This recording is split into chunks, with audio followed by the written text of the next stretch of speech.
আমি কখনো ভাবিনি এই ছেলে তার বাবার মতো, কখনো ভাবি না। ওর 4 বছর বয়সে সংসার ভালো লাগে না বলে ওর বাবা আমাদের ফেলে রেখে চলে গেল। তারপর আমি একা একা ছেলেটাকে মানুষ করেছি, কখনো ওর বাপের কোনো ছায়া পড়তে দেয়নি। অথচ আমার ছেলে একই কাজ করে হলুদের দিন একটা মেয়েকে ফেলে রেখে পালিয়ে গেল। আমি প্রীতির বাবার ফোন, আমি এখন কি করব, কি উত্তর দেব?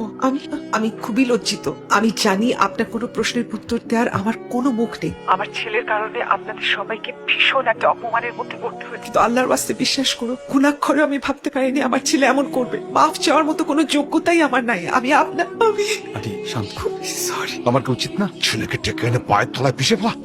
Get that bastard out and shoot him immediately. প্রীতি কোথায়? প্রীতি কি করছে? প্রীতি কোথায়? প্রীতি ঘরে দরজা লাগিয়ে বসে আছে। প্রীতি দরজা খোল। প্রীতি সরো এটা আমাকে দেখতে দাও। এই প্রীতি দরজা খোল। প্রীতি মা দরজা খোল। প্রীতি মা দরজা খোল। ভাঙো না।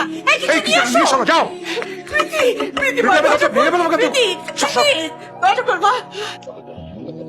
আঙ্কেল আন্টি আপনারা কোথায় যাচ্ছেন? প্লিজ একটু বসুন, প্লিজ যান। এই লাইট অফ করেছে কে? লাইট অন করো, লাইট অন করো। কোনো আয়োজন বন্ধ হবে না। রেহান এদিকে আসো। তোমাদের কাছ থেকে একটা ইনডিরেক্ট বিয়ের প্রপোজাল এসেছিল। আমাদের অনেক বড় ভুল হয়ে গেছে। সেই বিয়ের প্রপোজালটা বিবেচনা না। যদি আমি ছোটবেলার মতো জোর করি আমার জামাই হওয়ার জন্য, মিথ্যে না সত্যিকারে আসল সংসার আমার জামাই, ওনাদের কোনো সমস্যা নেই। রেহান তুমি যদি রাজি থাকো। তুমি রাগের মাথায় সবকিছু করছো না তো? না, আমার মাথা একদম ঠান্ডা আছে। আমি শুধু আমার বাবা মাকে কষ্ট দিতে চাই। আর তোমরা তো একটা ইনডিরেক্ট প্রপোজাল দিয়েছি, আজকে নাহলে ফর্মালে প্রপোজ করলে আর আমরা সেটা অ্যাকসেপ্ট করে নিলাম। সবকিছু যদি ঠিক থাকে 21 তারিখ রিসোর্টে বিয়ে।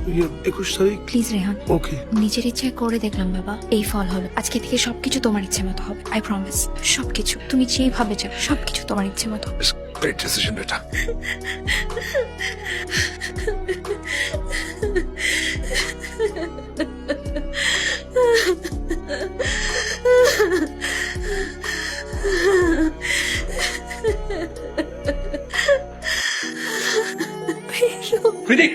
যে ব্যথা বুকে হৃদয় ভাঙা, ভীষণ কষ্ট লাগে ভুলতে সবার স্রোত।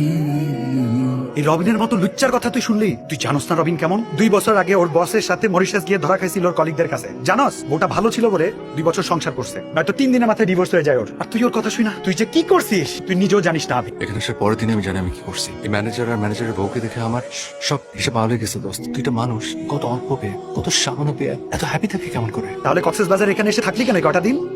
জানি না, তোর গালি খাওয়ার জন্য মনে হয়। নকশা করো না? নকশা করো, ঠিক আছে।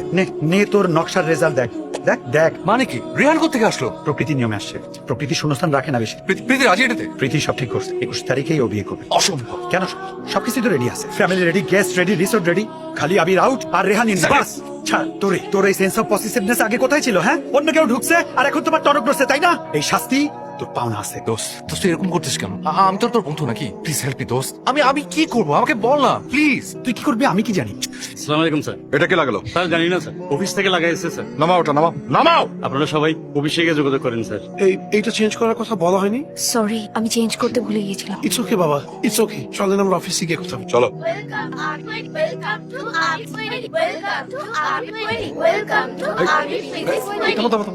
কি হচ্ছে? রাখো। কি হচ্ছে? এইগুলো নিয়ে যাও।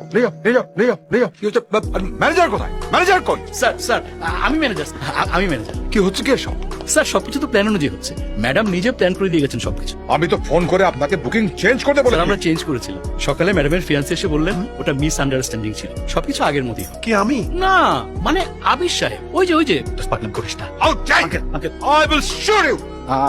আমি শুধু প্রীতির সাথে Just shut up. Uncle please request করছি। বাবা রিল্যাক্স। বলো কি কথা বলবে? আসো বলো কি বলবে বলো। সরি। হ্যাঁ, সেটা তোমাকে দেখে বোঝা যাবে। তারপর আই এম রিয়েলি সরি। আমার কাছে খালি মনে হতো যে বিয়ের পর তো কিছু নাই, বিয়েটা না টিকলে সেখানে আউট হয়ে যায়, সম্পর্কটা শেষ, সবকিছু হারিয়ে যাবে। কথাগুলো মুখস্থ করে আসছো, আমি বুঝলাম তো তুমি sorry. It's okay, trust me, it's okay. আর কিছু বলবে? আমি যাই। সরি, এটা তো আমার বিয়ে, আমি কোথায় যাব? তাহলে যাও, ঢাকা ফিরে যাও। আবির, প্রীতি আই এম ব্যাক। লজ্জা লাগলো না তোমার কথাগুলো বলতে? লজ্জা লাগলো না একটা বারো? You are back for what?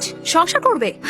এই যে দেখো, আমার ফ্যামিলির দিকে দেখো। একটা মানুষের চোখে তোমার জন্য মায়া আছে? হ্যাঁ দেখো, ওদের দিকে দেখো, কি পরিমাণ ঘৃণা তোমার জন্য ওদের চোখে। সংসার তো দূরের কথা, তোমার সাথে যে কোনো ধরনের রিলেশনশিপ রাখাও এই মানুষগুলোর উপর অন্যায় হয়ে যাবে।